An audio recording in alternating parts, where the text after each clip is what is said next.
Hi everyone, welcome back to Trees and Turtles. My name's Imogen and in today's video I'm sharing how to find yourself and form your personality. If you're not already subscribed, make sure to do that, give this video a thumbs up, follow me on Instagram and let's get started. I have met too many people that do not have a fully formed personality and it's quite disconcerting because they don't really know what they want in life. And honestly, I went out with someone once and we went for a drink and I was talking to them and they just didn't seem to have an opinion on anything. I'd ask them what they think of this and they wouldn't give me a straight answer and I just got so confused that I eventually left. And I was just I'm still turning that experience over in my mind ages and ages later, and I was just that made absolutely no sense. I didn't feel that they had a specific personality. So anyway, on that point, ignoring my weird date stories, this is how to find yourself.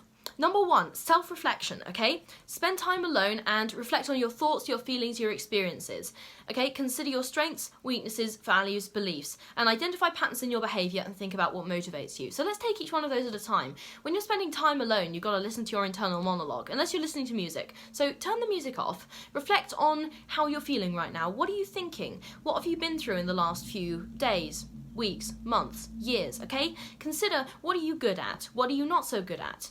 What do you believe in? What are the things that are most important to you in life? Write this all down if you want. I journal a lot. It really helps me. Also, journaling can help you identify patterns in your behaviour and think about what your primary motivators are. So all of those are really important in getting to know yourself as a person.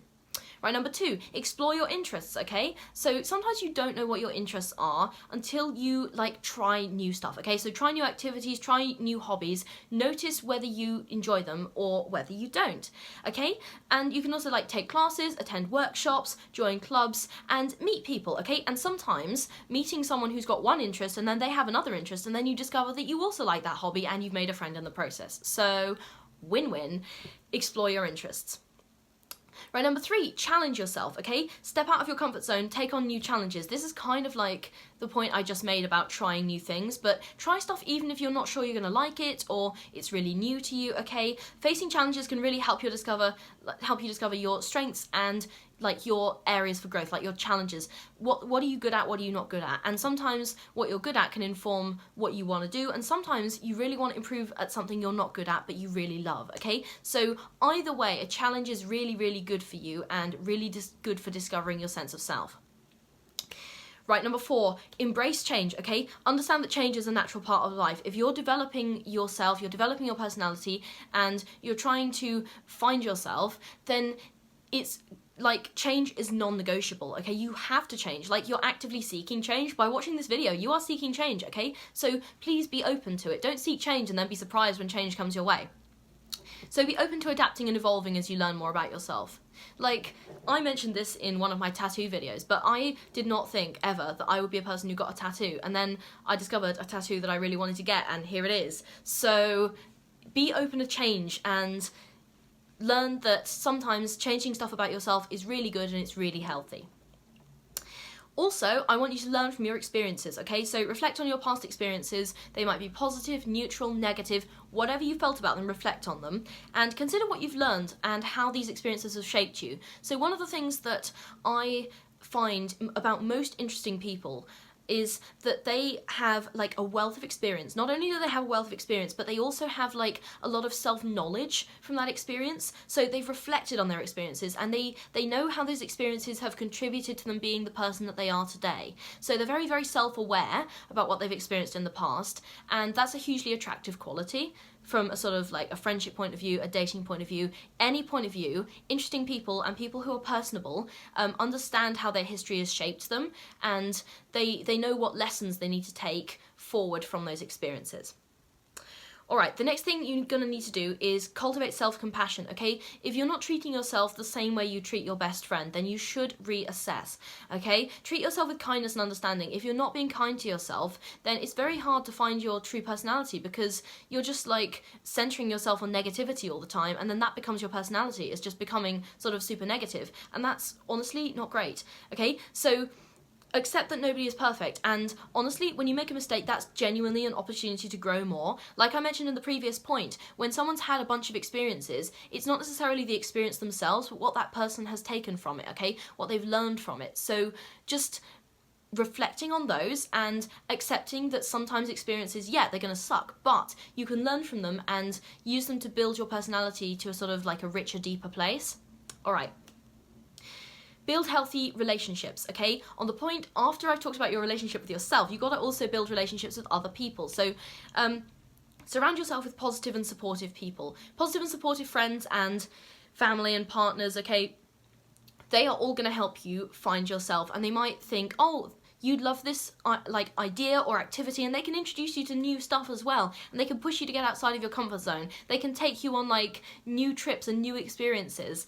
Like, for example, well, this was in my London vlog actually, but one of my best friends from sixth form, I texted him and I was like, do you want to meet up over the Christmas break? And he was like, sure, I'm going to this birthday party. Do you want to come to this birthday party? So I was like, sure. And I went to this birthday party and we literally went on a speedboat up the Thames, and it was amazing because I'd never been on a speedboat before. And if we hadn't been friends, then none of that would ever have happened. It was crazy. Anyway, the point is, you got to build healthy relationships, and it can really contribute positively to your sense of self. It can bring you new experiences, it can bring you a lot of emotional security, and just make you a healthier and happier person overall.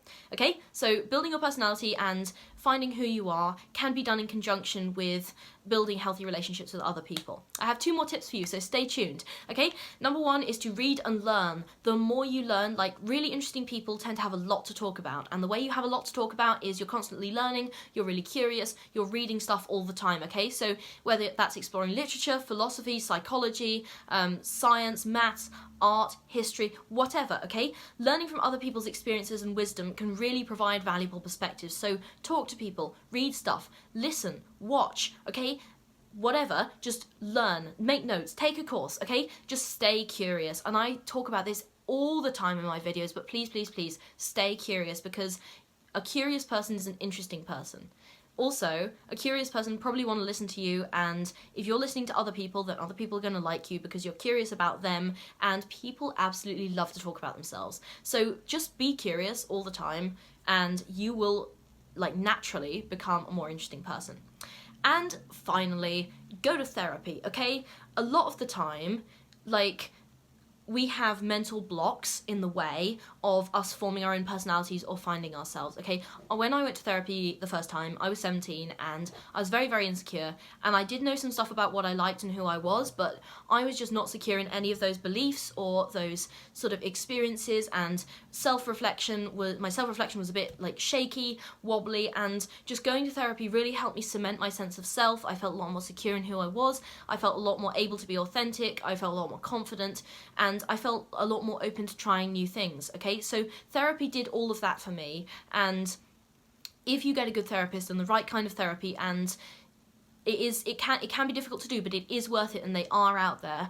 Like, if you can get that, like, therapeutic relationship dynamic, then you are absolutely going to thrive, okay? So I highly, highly, highly recommend that therapy is a part of your self-development journey, because it really, really helped me. That's only my experiences, and obviously I'm not a doctor, so take that with a pinch of salt, but that would be like the final tip that I have for you to close off this video, because it genuinely was life-changing. Alright, those are all of the tips I have for how to find yourself and form your personality. If you're not already subscribed, make sure to do that, give this video a thumbs up, follow me on Instagram, and I'll see you guys next time. Bye!